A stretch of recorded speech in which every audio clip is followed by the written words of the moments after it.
आइए देखिए, हम लोग कल क्रियात्मक अनुसंधान के परिभाषा पढ़े, प्रकार पढ़े, विशेषता पढ़े, लेकिन आज हम लोग जानेंगे इस क्रियात्मक अनुसंधान की जो प्रक्रिया होती है, क्रियात्मक अनुसंधान की जो चलने की प्रक्रिया होती है, उसमें कितने पद होते हैं, वो पद किस तरीके से कार्य करते हैं, इस चीज को हम लोग जानेंगे। देखिए, इनके पद मुख्यतः 6-7 होते हैं और इन प्रक्रियाओं में जो पद होते हैं, इन्हीं पदों के आधार पर क्रियात्मक अनुसंधान कार्य करता है। सबसे पहले पहला पद होता है समस्या का चयन। किसका चयन? समस्या का। मान लीजिए हम लोगों ने परिभाषा पढ़ी है कि विद्यालय के पद्धति में औद्योगिक के क्षेत्र में, ठीक है, व्यवहारिक समस्याएं जो उत्पन्न होती है उसका समाधान किया जाता है, उसको क्रियात्मक अनुसंधान कहते हैं। अब उस समाधान कैसे होगा, उसके पद क्या बनाए गए हैं? पहला पद प्यारे बच्चों, समस्या का चयन। सबसे पहले समस्या का चयन किया जाता है कि आखिर समस्या क्या है। मान लीजिए किसी समाज में कोई घटना घट गई, समझ रहे ना, कोई समाज में या किसी परिवार में कोई समस्या घट गई, अब तुरंत जाकर के हम समझा नहीं ले सकते हैं। सबसे पहले उस व्यवस्था को शांत कराने के बाद समस्या खोजी जाएगी। आखिर कौन सी समस्या थी कि आग झुलसी, जिस प्रकार से किसी कंपनी में चाहे किसी घर में आग लग जाती है, सबसे पहले लोग आग को बुझा देते हैं। बुझाने के बाद अब समस्या खोजते हैं कि आखिर आग लगी थी कैसे।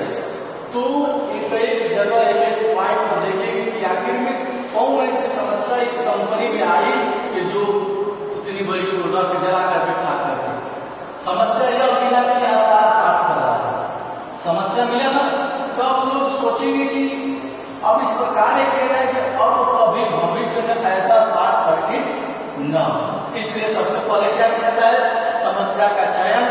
उसके बाद वैज्ञानिक लोग मिलकर के उन समस्याओं पर विश्लेषण करते हैं, विश्लेषण करके आपसी सहमति से उद्देश्य निर्धारित करते हैं।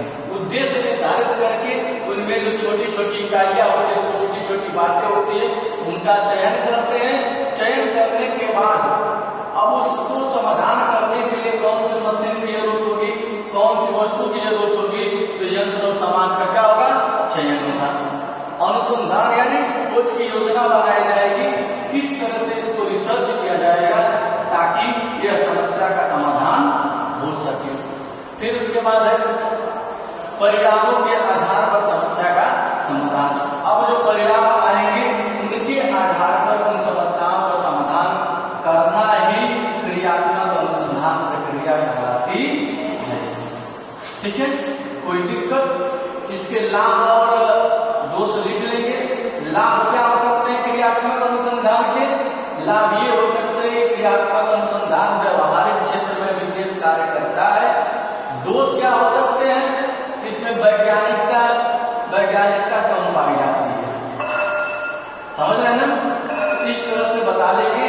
अगला लेसन आपका वैयक्तिक अध्ययन विधि। वैयक्तिक अध्ययन विधि। वैयक्तिक अध्ययन विधि क्या है? बोलिए।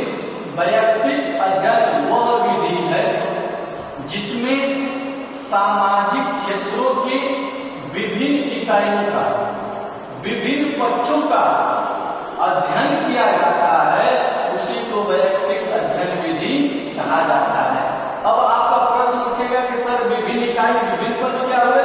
तो सामाजिक क्षेत्र में विभिन्न इकाई विभिन्न पक्ष जाति हो सकता है, जाति हो सकता है ना, परिवार हो सकता है, समाज हो सकता है, लिंग हो सकता है, धर्म हो सकता है। ये सब क्या है? समाज के क्या विभिन्न इकाई है और विभिन्न पक्ष है। इन्हीं का अध्ययन करना ही क्या कहलाता है?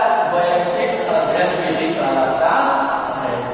ठीक है, तो इस तरह से प्यारे बच्चों विशेष ध्यान दीजिएगा, जो भी बातें पढ़ाई जा रही है घर पर अध्ययन स्वयं करिए, तब जा करके आप अपने उद्देश्य में क्या हो सकते हैं, सफल। ठीक है, धन्यवाद।